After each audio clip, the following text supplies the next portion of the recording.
I'm in the field of neurology for the last about 40 years, and I'm engaged in diagnosis, management and caring of the persons with multiple sclerosis since 1982-83.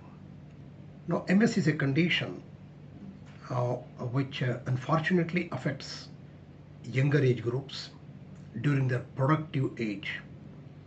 MS is an immune mediated disease where your own body's immune system attacks the myelin sheath of the nerve fibers in the central nervous system.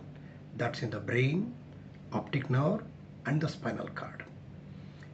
When the immune system attacks the myelin sheath tears off, resulting in the disability of the parts which are subserved by this part of the central nervous system.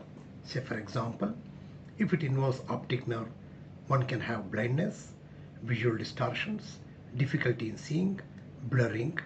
If it involves the spinal cord, the patient can have paralysis of one leg or both legs or four limbs. When it involves the brainstem, they can come with walking difficulties and also the weakness. Depending on the level and the fibers and the extent that it has involved, it produces the neurologic deficiencies. Nobody knows what exactly triggers this immune mechanism to cause multiple sclerosis in some of the unfortunate persons when they get affected. However, with increased number of the centers that are increasing in India and an easy availability of investigative tool like MRI which is available, and it has become more frequently we are able to make the diagnosis of MS in India to an extent.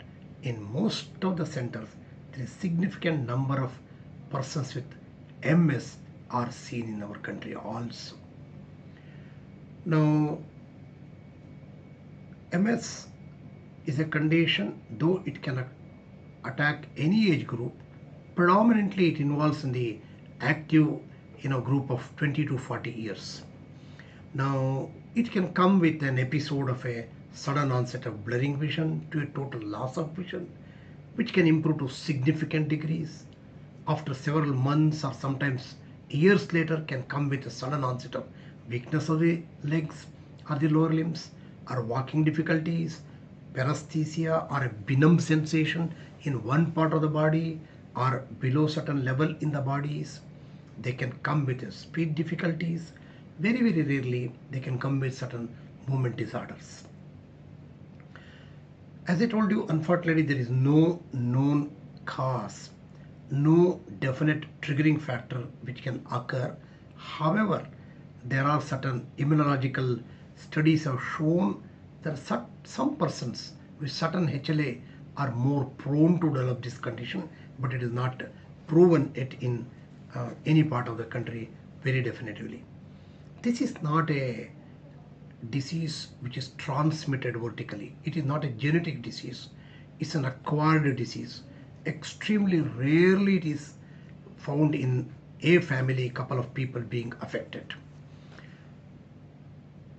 Today, we have got very many clinics in many large cities and also second tier cities where trained neurologists in multiple sclerosis are there to make the appropriate diagnosis by classical criteria which have been prescribed internationally. And there are very many medications that are available in India to treat such patients. Today, there are very many good disease modifying drugs are available which are to some extent affordable in India, so that if these disease modifying drugs are used early in the MS phase, it is possible that you can very significantly reduce the proportion of the disability and the suffering what the MS patient is going to have.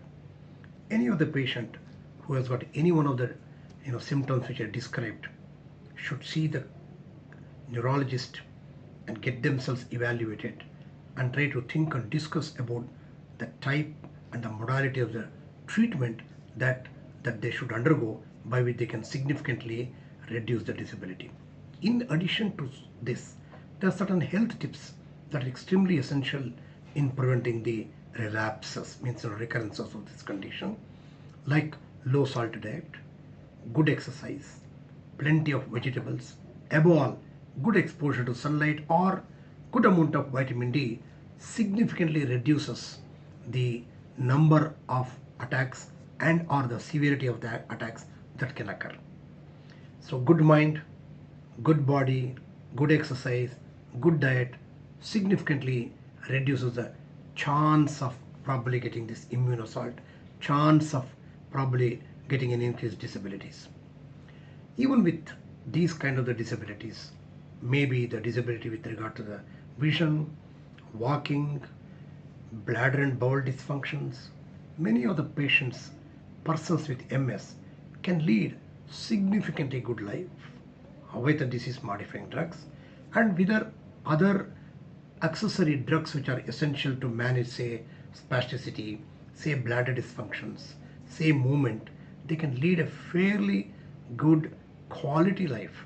They can continue to be a good, there are many people continue to be good professionals in an area of their field. They continue to be a good wife, good mother, and they can continue to be a good parents to their children.